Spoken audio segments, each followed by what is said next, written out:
Sekretaris Daerah Provinsi Sulawesi Barat Muhammad Idris bersama sejumlah koordinator posko transisi pemulihan bencana darurat Sulbar melakukan rapat evaluasi penanganan bencana Sulbar sekaligus konversi pers kepada awak media. Jumpa pers dalam rangka memberikan penjelasan terkait rencana pembangunan rumah sakit penanganan COVID-19 dan perkembangan penanganan pasca gempa bumi, serta validasi data kerusakan rumah yang dilaksanakan di posko transisi darurat lapangan upacara kantor Gubernur Sulawesi Barat. Dalam kesempatan itu, Sekretaris Provinsi Sulawesi Barat Muhammad Idris menjelaskan dalam pembangunan rumah sakit penanganan COVID-19, saat ini masih ada diskusi dan penyamaan persepsi mengenai tempat. Gubernur juga mengharapkan ditempatkan di Kecamatan Malunda demi pelayanan masyarakat, tetapi dari Kementerian dan BNPB menyampaikan ini dibutuhkan penanganan cepat, karena ini merupakan penanganan COVID, sehingga saat ini masih didiskusikan. Dari Kementerian Kesehatan katakan bahwa tempat penanganan COVID-19 tidak boleh dibangun di luar dari rumah sakit yang ada. Mencari waktu untuk mendiskusikan dan akan menjadi diskusi segitiga oleh Kementerian Kesehatan, BNPB bersama dari Kementerian PU dan pemerintah daerah.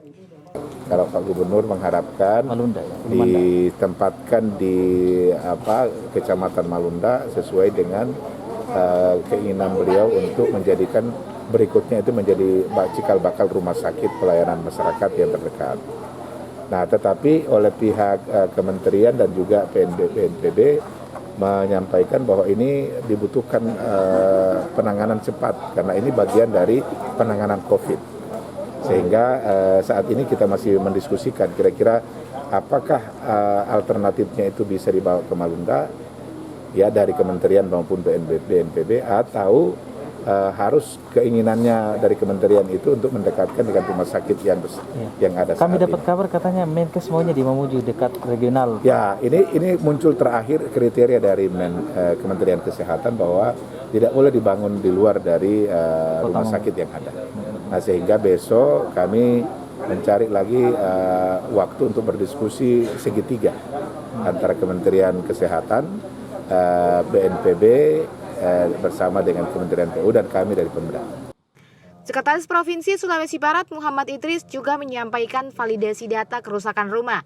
Sebanyak 9.719 rumah yang verifikasi oleh APID BNPB dengan rincian 1.501 rusak berat, rusak sedang 3.487, dan rusak ringan 4.731 pada wilayah Kabupaten Mamuju. Dan untuk Kabupaten Majene sebanyak 3.880 dengan rincian rusak berat 1.713, rusak sedang 1.060, dan rusak ringan 1.107. Adapun Kabupaten Mamasian termasuk terkena gempa dengan jumlah rumah rusak sebanyak 574 dengan rincian 56 rumah rusak berat, rusak sedang 96 dan rusak ringan 422. Ya, dengan rincian sebagai berikut: rusak berat itu 1.501, rusak sedang 3.487, dan rusak ringan 4.731. Itu yang di Mamuju. Ya, jadi ada pengurangan dari jumlah awal dan itu memang seperti itu faktanya selama ini di sejumlah tempat. Ya. Kepala Dinas Provinsi Sulawesi Barat Safarudin mengemukakan pengambilan data ada 9 bidang, ada sedikit keterlambatan dari kawan-kawan terlebih dahulu harus dipahami dan masih dalam pengumpulan data yang ada di setiap bidang. Kepala Dinas Pekerjaan Umum Sulawesi Barat Muhammad Aksan katakan bahwa ada 5 titik rawan longsor yaitu Jalan Poros Mamuju Majene. Maka dengan itu kendaraan alat berat masih disiapkan di setiap titik tersebut. Dan Kepala Dinas Sosial juga menerangkan bahwa tentang dapur umum alhamdulillah sudah berjalan 1 bulan lebih dan teman-teman tetap eksis menjalankan dapur umum dalam melaksanakan tugas kemanusiaannya.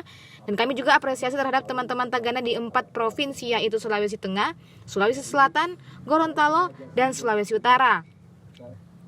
Wakil Kepala Dinas Kesehatan melaporkan sampai kondisi hari ini masih dalam berjalan normal untuk pos-pos pelayanan. Secara umum pelayanan masyarakat masih bisa ditangani. Hadir juga pada kesempatan tersebut sejumlah pimpinan OPD Kepala Pekerjaan Umum Provinsi Sulawesi Barat Muhammad Aksan, Kepala Dinas Sosial Sulawesi Barat Bau Akram Dai, dan Kepala Dinas Kesehatan Sulawesi Barat diwakili Kepala Bidang serta para awak media. Pengelola data dan humas ya. Perlu kami sampaikan bahwa pengelola data ini memang kerjanya kawan-kawan hampir tidak mengetahui, karena kami mengambil data itu dari teman-teman 8 bidang, ya, 9 bidang, ya, termasuk sekretariat. Ini artinya kenapa saya harus sampaikan, karena ada sedikit keterlambatan informasi yang kami harus keluarkan di bidang data dan informasi. Ya, harus kawan-kawan harus paham, karena data kawan-kawan saya harus pahami bahwa tidak mudah dalam mengumpulkan data yang ada di setiap bidang.